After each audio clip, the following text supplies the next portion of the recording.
Inox Himachal news में आपका स्वागत है। आप देख रहे हैं हिमाचल दोपहर। आइए जानते हैं क्या है अब तक की बड़ी खबरें। अब हर महीने रिटायर होने वालों को भी मिलेगा वार्षिक इंक्रीमेंट का लाभ। आईजीएमसी और नेटवर्क में जल्द शुरू होगी रोबोटिक सर्जरी सुविधा। सरकारी होटलों में 1 नवंबर से 40% तक मिलेगी छूट। करोड़ों की ऑनलाइन ठगी करने वाले 3 शातिर राजस्थान से गिरफ्तार। हिमाचल के गाँव में स्वास्थ्य की नई सौगात, केंद्र का 51 करोड़ 79 लाख का तोहफा। आइए जानते हैं अब खबरें विस्तार से।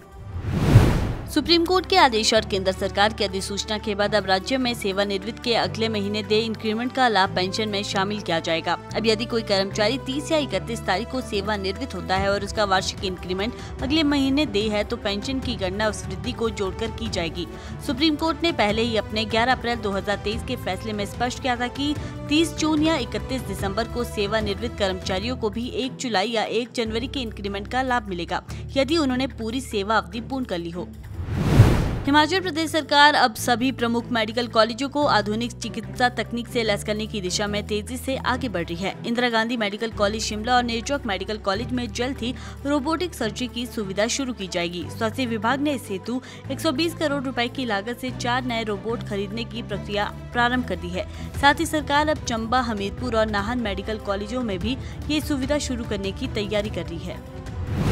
हिमाचल प्रदेश पर्यटन विकास निगम ने सर्दियों के पर्यटन सीजन के लिए पर्यटकों को आकर्षित करने हेतु 44 सरकारी होटलों में 20 से 40% तक की विशेष छूट की घोषणा की है। ये छूट 1 नवंबर से 20 दिसंबर तक लागू रहेगी। निगम ने इस योजना को ऑफ सीजन में घरेलू पर्यटकों की आमद बढ़ाने के उद्देश्य से शुरू किया है। मनाली लॉघट, apple blossom Fagu, palace hotel trial और कसौली के न्यू राज कॉमन होटल में यात्रियों को अधिकतम 40% तक की छूट मिलेगी। इसके अलावा 30 होटलों में 20%, 2 में 25% और 8 होटलों में 30% तक की रियायत दी जाएगी। धर्मशाला से साइबर थाना की टीम ने 1 करोड़ रुपए से अधिक की ऑनलाइन ठगी करने वाले 3 आरोपियों को राजस्थान से गिरफ्तार किया है। पुलिस ने इन आरोपियों के कब्जे से 7,63,000 रुपए बरामद की है। एएसपी प्रवीण धीमान के अनुसार ये तीनों मामले वर्ष 2023 और 24 के दौरान दर्ज किए गए हैं।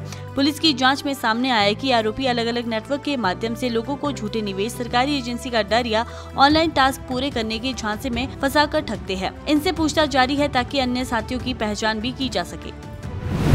हिमाचल प्रदेश के ग्रामीण क्षेत्रों में स्वास्थ्य सुविधाओं को मजबूत करने के लिए केंद्र सरकार ने 51 करोड़ से अधिक राशि जारी की है। ये राशि 15वें वित्त आयोग के तहत प्रदेश सरकार को प्रदान की गई है। फंड 3 अलग अलग मदों में स्वीकृत हुआ है। इस राशि का उपयोग ग्रामीण इलाकों में नए औषधालयों के निर्माण, प्राथमिक और सामुदायिक स्वास्थ्य केंद्रों के ढांचों के सुधार तथा आधुनिक उपकरणों की खरीदारी में किया जाएगा।